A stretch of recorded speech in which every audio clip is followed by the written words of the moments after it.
Hello, everyone, and welcome back to Vets for Vets. And today I have a special guest, Gina Cancelino, who is not only a member of Burn Pits 360, but her husband, Joseph, was a Marine and served a tour in Iraq. Let me pull up his stats here. He was a gunnery sergeant in the Marine Corps and served from 1986 to 2006. He was deployed to Iraq between March 2003 and August 2003, and he was a New York City police officer, and at one time was also a counterterrorism sergeant in the police department. And you two actually met on 4th of July in 2002. Yes, That we is did. awesome. All right.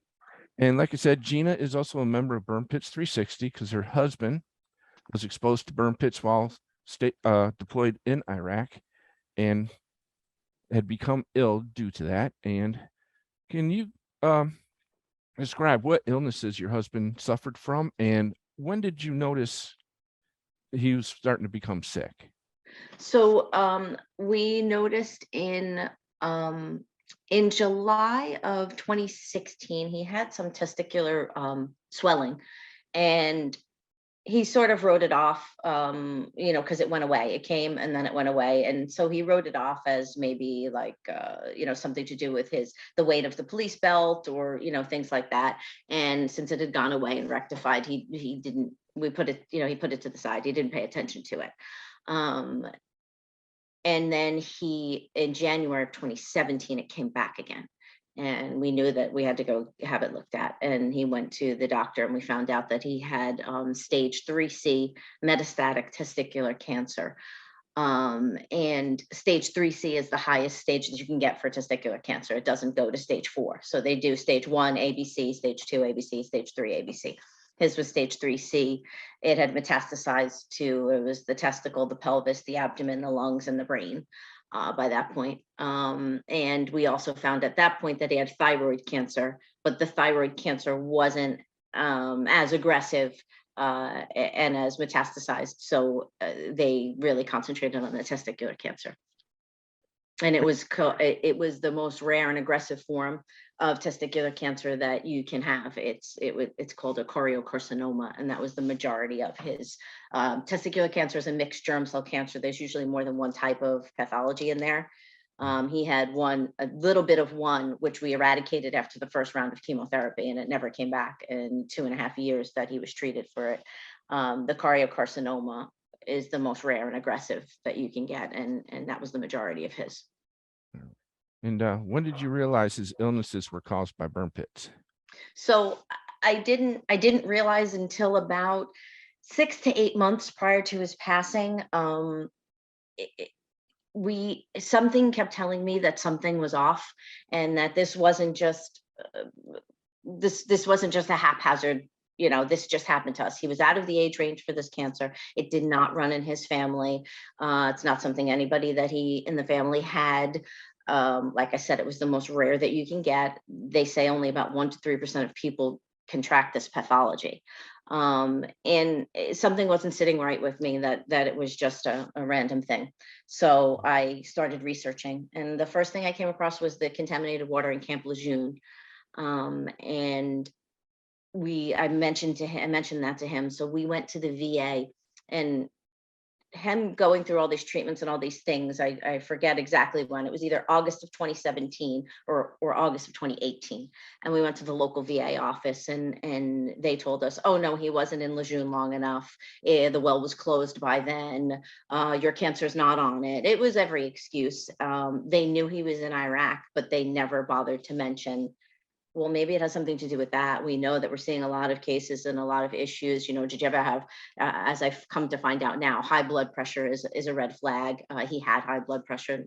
Nobody said anything. The VA office didn't say anything except to just say, oh, we'll go over to the VA medical area across the hall and make sure that you're in the system. And he was in the system, but he was an NYPD police officer. We had excellent medical coverage through there, and we were already in the top facility for treatment of his disease. So we weren't going to go backwards to go to the VA to pay the VA to look at it, or, because he had no service connected disability at the time. So it just didn't benefit us to do anything. So we walked out of there deflated and I can imagine. upset. Yeah, he also had actually at that visit asked about his pension because he served 20 years and he was in the reserves, but he was activated several times. And they said basically, if you die, you get it when you turn 60, you receive it when you turn 60. If you die before you're 60, she gets nothing. And he looked at them and he was like, but I served 20 years. Yeah. She gets my wife, my kids, they get nothing. The guy's like, yeah, she gets nothing. They get nothing. And we just walked out of there so upset, just so deflated. Yeah, So that's when I started researching and doing more research and continuing to research, because that's not right. Something's not right. And that's when I came across Burn Pits 360. And about 6 to 8 months before he passed away, I asked him, and when I had come across that, and he said, yeah, I was. But now you have to remember, he's already 2 years into treatments, chemotherapies, radiation. His brain's a little foggy. He had cancer in the brain. And so he was like, yeah, I was, yeah. But now he's almost in palliative care, so he's not thinking about that.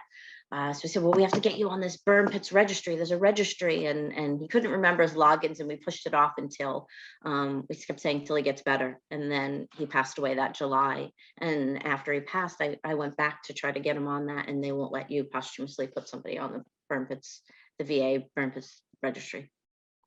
So right. Yeah. So that's how I found out.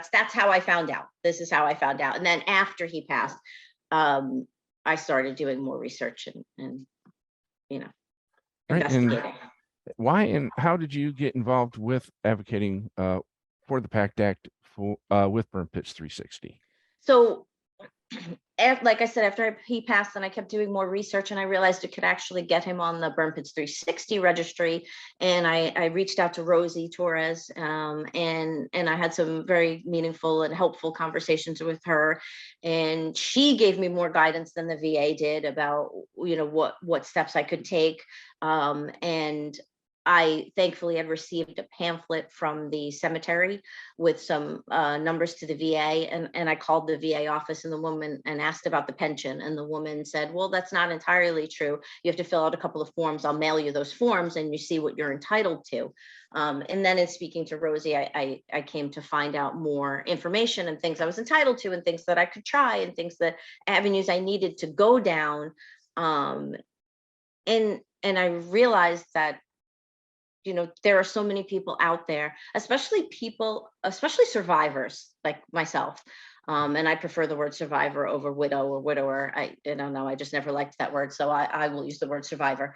There's a lot of survivors out there that don't even know that this is an issue. We were never informed by the DOD, by the VA, by the Marine Corps. Nobody told us to look out for any of these things. And so I said, Rosie asked me to speak the first time. I said, I have to do this, because I'm not going to let him have died in vain, and I can no longer help him, but maybe I can help somebody else. And maybe I help somebody else who has that nagging feeling that I have, that something's not right, that maybe I help them get to a better place or get things that they deserve, things that they earned, things that they're entitled to. That they'll probably have to fight really hard for if they, unless this PACT Act is passed. But that's why I started doing it. I can't help him anymore, but if I can help somebody else, better understand and have more knowledge, or maybe I help somebody else find it early enough and they don't have to go down this path, and they get the care they need, and they live because they knew beforehand, because we had to be reactive at a very late stage versus proactive if we knew that this was an issue. And they provided, annual toxicity panels, and they provided, annual physicals and information, and they gathered all of this information and disseminated the information, which they're not doing. So that's why I felt I had to get on board on this and help some people, and maybe they don't have to go through all these things.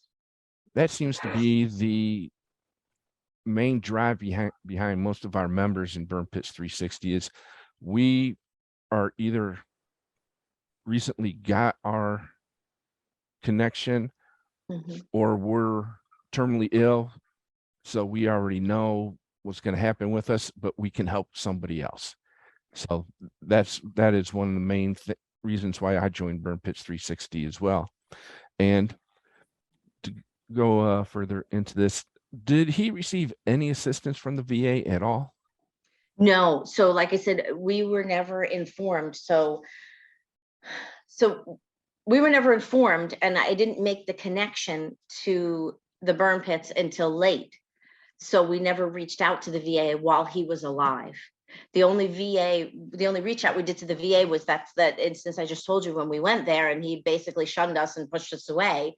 And other than that, we didn't even reach out to the VA because we didn't connect the dots until very late. And with his medical coverage from the police department being so good, we didn't need the medical coverage there, and we got better Mhm. care, and people, not that's not something against the VA care. We received excellent care from a facility that was very knowledgeable in his disease. I researched it a lot, and Memorial Sloan Kettering Cancer Center is one of the top facilities to treat testicular cancer.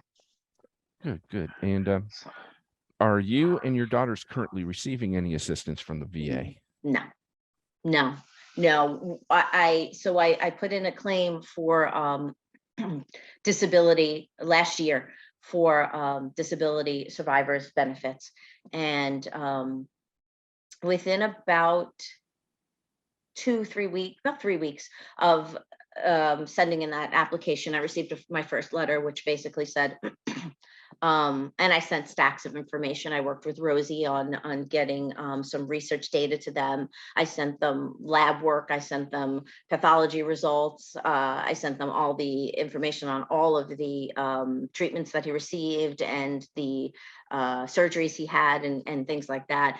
And the first letter I received back was they needed the death certificate, which I could swear I sent them, but they needed that. And they also needed medical evidence, a medical letter, something from a medical doctor saying that this is directly related to his service. And since he wasn't receiving service-connected disability already. 2 weeks from that letter, as I was trying to figure out what I needed to get, and taking care of the kids and everything like that. My kids were remote school last year because of COVID, and within 2 weeks of that, I received a letter saying, "Well, because we didn't receive this information, your request has been denied." So then I proceeded to hire an attorney, because I didn't know the process. I didn't know what I was supposed to do. I reached out to Rosie. She advised me to try to get some exposure records to see where he was and what he was exposed to and things like that. But when we tried to do that, they couldn't even find his file. It was like he was a ghost. It was a mystery of where he was.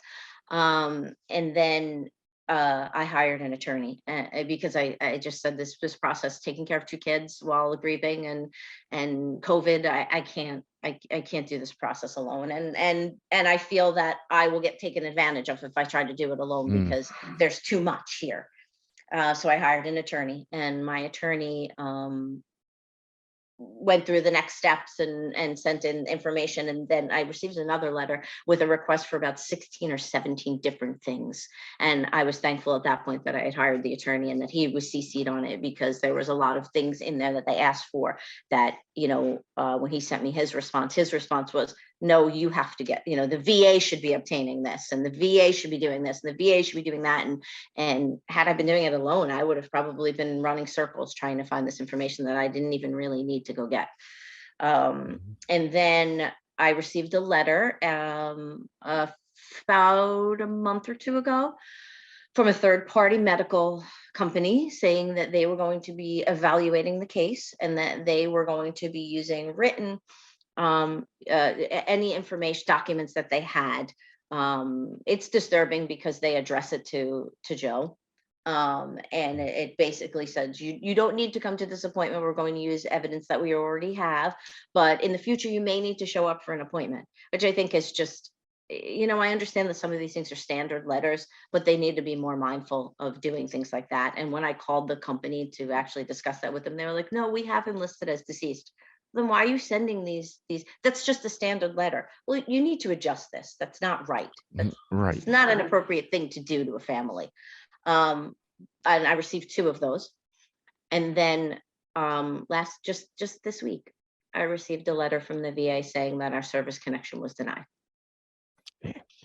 Now, with the sad part is, to add on to this, is your story is unique, but then again, it's not, because this is happening all over the country. Mhm. There are widows and widowers in the same position as you're in. Yes. They did not realize it was their illnesses were connected to burn pits to begin with, not until late in the game, and then the VA just closes the door on you. Yep. And Yep. hopefully, with the passing of this bill, all that's going to end. Right. Well, it in just receiving those letters, I almost feel as if they make it extremely difficult on purpose, because there will be people. I mean, we're by ourselves now. We're thrust into a situation of, in many instances, having to take care of children on our own, do everything on our own. And now here you're making me jump through hoops and obtain all of this information for you. So I feel like as if they make it difficult on purpose, so you just give up and then they don't have to pay you. It's just like not putting the knowledge out there. It's just like not advising these people. Well, if they don't know about it, then we won't have to pay more money, because they'll never come to us for anything because they don't know it's connected, even though we know it's connected. Right. Like it's a big secret, or it's a big, how can a workaround? How can we figure out how to make it so hard that they just won't do it? And Now, that's what the PACT Act would solve. A lot of people, I think, a lot of people that mention it or put it out there, or discuss it, talk about the health care benefits, and the health care that the veterans will receive through the PACT Act, which is fantastic, and it's absolutely necessary. But a lot of people leave off that there's that survivor piece in there as well, right. that will provide us presumption, and we won't have to, after our loved one has died, we won't have to jump through hoops to prove something that we already know. We already know these illnesses are going to mimic 9/11 illnesses. We already know. I mean, he was treated at a top cancer facility in New York City that treats 9/11 first responders. I would see them every time we were there, and they didn't even know. They didn't even say anything. They knew Joe was a veteran. They didn't even say anything. Oh, well, you know what? This is looking a lot like 9/11, or maybe we run a toxicity panel, similar to something perhaps we do in 9/11. They don't even know to do that. That's a shame. Yes, it is. It's a research facility, and they don't know, and they should be made aware. Right. Now, with everything that's going on, how have you and your daughters been able to deal with all the denials from the VA? So I don't usually tell them. They've just endured so much in their short lives. They were 12 and 5 when he passed away. And I just don't think that they need to really know. They can't do anything about it. They can't help to change it.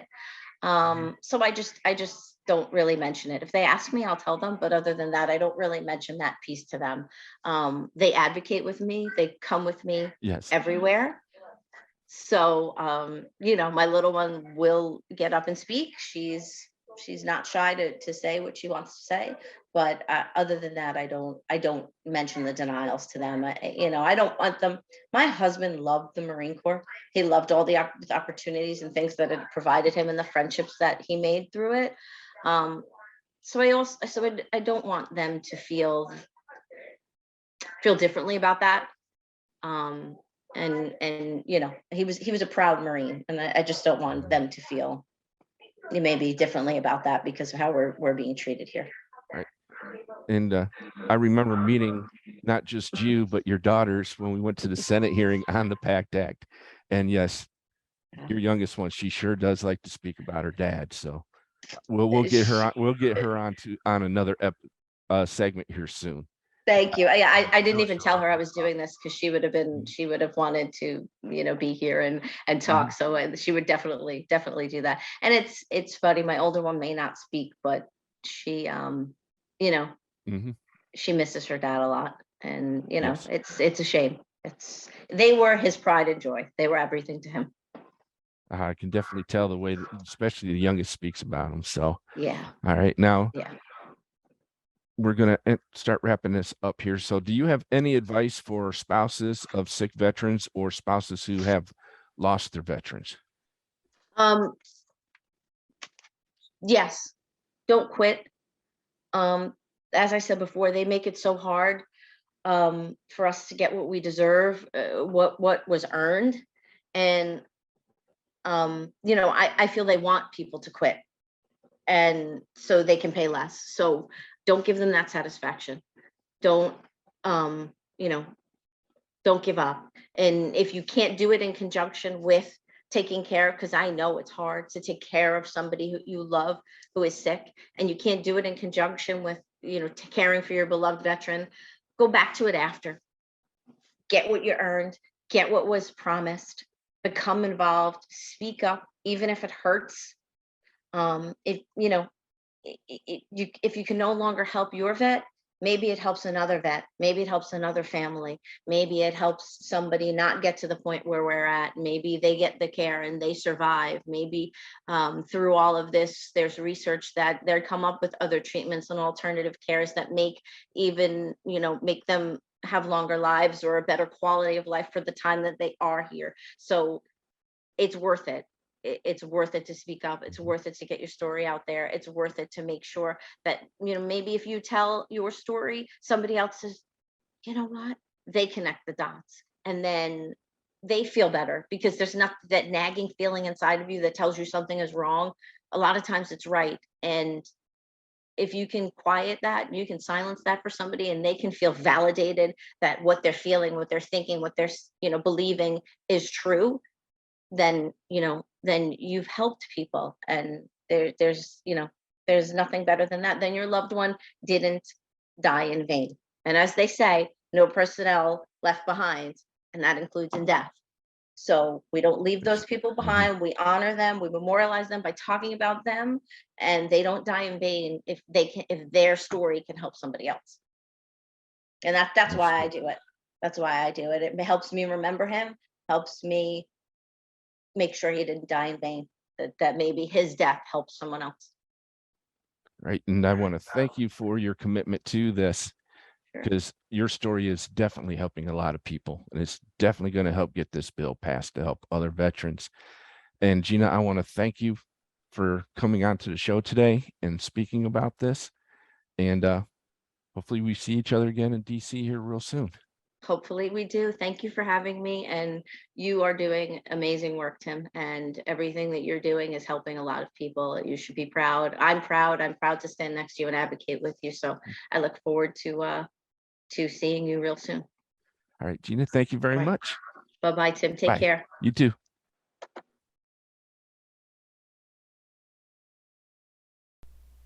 If you are a spouse of a fallen veteran and you need assistance and support, please visit TAPS, the Tragedy Assistance Program for Survivors, at www.taps.org.